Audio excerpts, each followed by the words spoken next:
Hello and welcome to WION World is One. I'm Kanishka Sarkar and today we put the spotlight on the West Bengal economy. History tells us that Bengal was once the crown jewel of the global economy, a region so wealthy and strategically positioned that it served as the launching pad for the British Empire in Asia. Fast forward to 2026 and the state has entered a new political chapter. The focus has shifted from the heat of the election trail to the reality of economic delivery. The new government inherits a state with strong fundamentals, a massive consumer base, top-tier agriculture output, and a thriving MSME sector. But it also inherits a welfare versus growth paradox. Now, can Bengal reclaim its status as a global trade hub? To discuss all of this, I'm now being joined by senior journalist Shikha Mukherjee. Hi, ma'am. Thank you so much for joining me on WION today. Now, let's start by talking about the history. It shows us that when Bengal is open for business, the world follows. Now, with this major political shift, do you see brand Bengal rising again? What does it mean economically for businesses, investors, and the ordinary citizens? Expectations that the new government will trigger a turnaround of the economy of West Bengal. But the situation is a little more complicated than just having a new government. Because what the new government has to provide before any investor steps in here is peace and stability. No one will come to invest here if there is violence and there is political confrontation happening on a daily basis everywhere and all around the state. And having had a relatively violent-free election, the problem is that the violence has already started, even as the election commission still remains in control of the situation with 2.5 lakh central security forces on the ground. So priority number one, establish a stable political order. Okay. Ma'am, you were talking about the political landscape, right? So Bengal was the launching pad because of its proximity, for the British that is, for its proximity to the Southeast Asia region. But today, why do you think Kolkata hasn't been able to leverage its geography, to become, say, a rival to a Singapore or Hong Kong in the logistics space? If you could shed some light on the economy part. Actually, how would it? How would it? It's on the river, and the river is silting up. So there isn't a lot that Kolkata can offer. But yes, Haldia, an extension of Haldia Port, yes, Tajpur Port.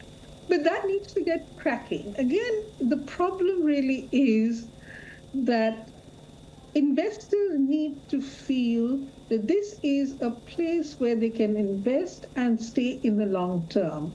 No one wants political conflict breaking out on the streets or in the work areas. Ports are notoriously prone to violence. But, there is this problem, and the sooner somebody fixes it, the better it is. Right.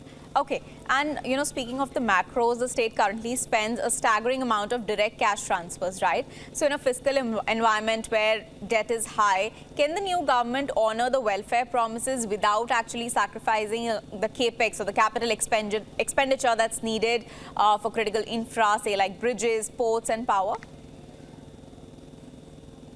Okay, two answers to that. One, I personally believe that any investment made in human capital is a far better investment in terms of returns over the long term than it is in stocks and shares. Having said that, the new government will have to find the resources because that is what it promised in its election campaign manifesto. So not finding the funds is falling back on its promise. Now, if it wants to do that, there is a political price to be paid. And if it thinks that it can afford it, it will do so. But the fact is that is how they won an election, and they need to take it forward. Now, I do not think that, actually, there is a misconception here. West Bengal does have a buoyant, GST collection. So there is money coming into the state. It's not that, yes, it is debt-ridden. It has been debt-ridden historically. It's, every state in the country in any case is debt-ridden. Maharashtra is debt-ridden, and Maharashtra is very rich. So it's not that West Bengal is not earning money. It is doing so. So what it needs to do is figure out a way of financing what the election promised to voters. Like you were saying, it's about, financing, how the money definitely is coming in. So I would like to compare it with some of the other states, say in Uttar Pradesh and Noida.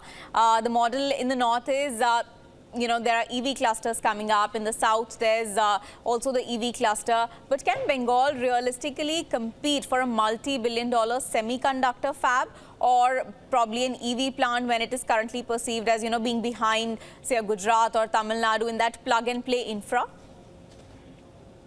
There's no plug-and-play infra in West Bengal, quite right. But don't compare West Bengal with Uttar Pradesh or Noida. That's just not a fair comparison because of several reasons. One, the workforce of the human resources available here is very different from what it is in locally available. I think what it is locally available in Uttar Pradesh. Yes, Gujarat is not a bad comparison. Madras is a better comparison. Chennai is a better comparative. But the quality of human capital that you have around here is really very different from. I mean, you look at the fact that there are migrant workers in the IT sector in a lot of different sectors from West Bengal across the country and across the world, of course. But having said that, plug and play infrastructure needs to be built. Okay. And that is up to the government how it manages to attract the investor. I mean, vibrant Gujarat, vibrant Uttar Pradesh, who knows? Right. I was actually going to come to that only, like you said, Bengal already has been a leader in tea and leather, but these are some of the traditional sectors. No. I'm not talking about the legacy industries at all. I'm talking about the IT sector. Okay. I mean, please understand, there is a history of this. Back in the 80s, the West Bengal government, the then West Bengal government, which was the communist government in West Bengal, actually created a huge area, like one of the Noida sectors, where they said that we will only develop the IT industries. So it's not that there wasn't a vision. There was a vision. Somehow it got derailed. Right. For a lot of different reasons. Not necessarily all because there were labor problems, or this is not manufacturing anyway.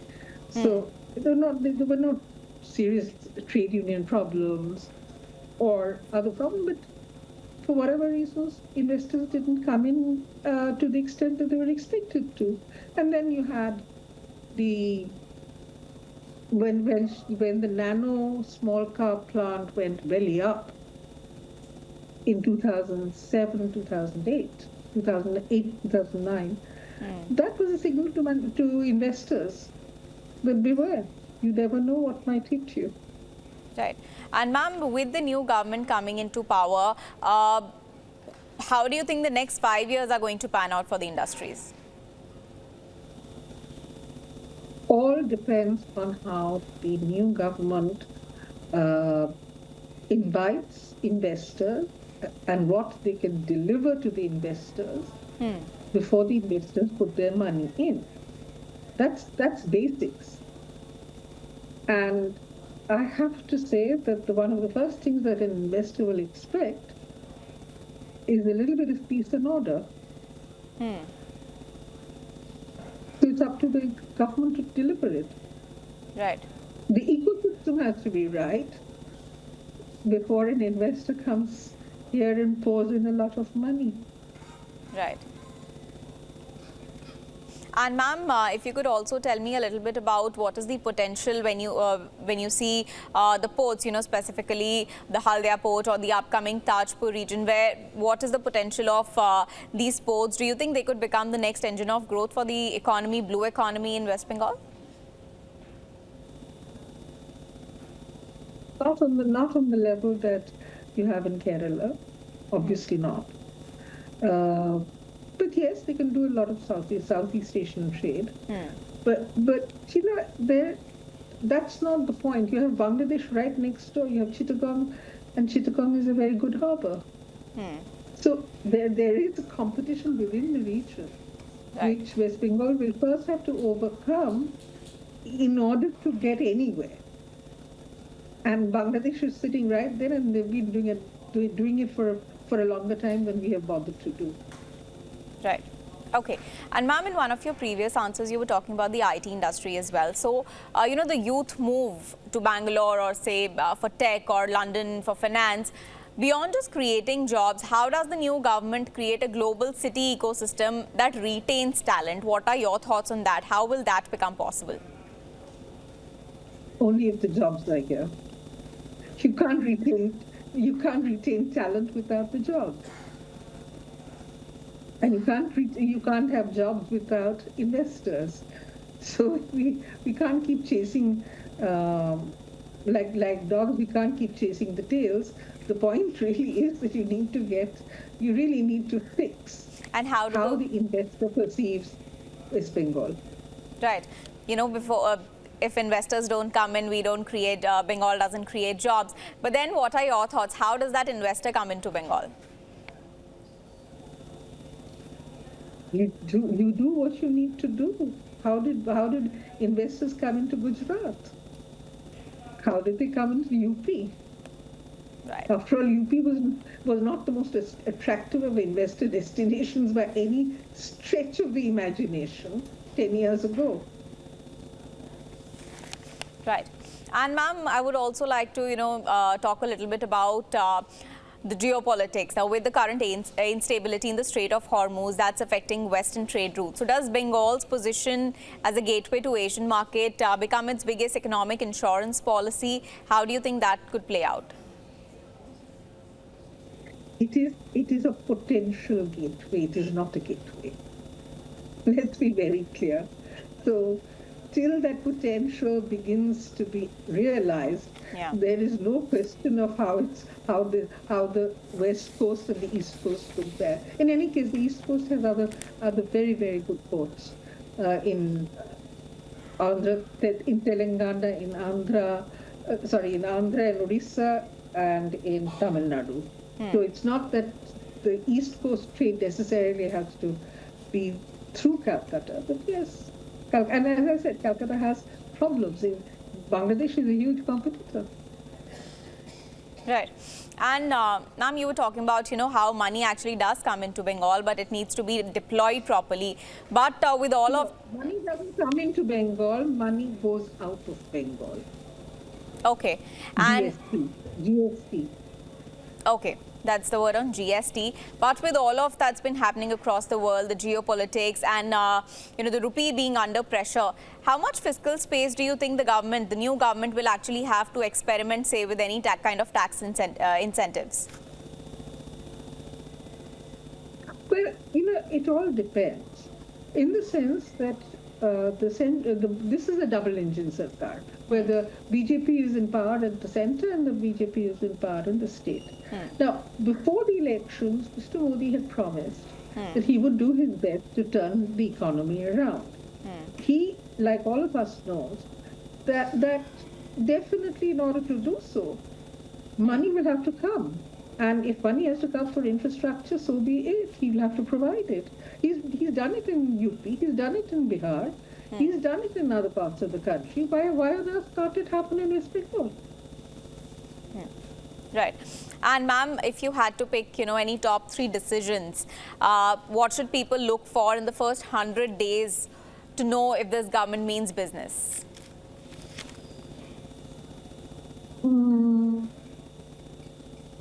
I think I would stop trashing Bengal's industrial investor environment the way the BJP has done systematically over the years. I think I would really first want to take a relook at how I brand Bengal. If I want it to,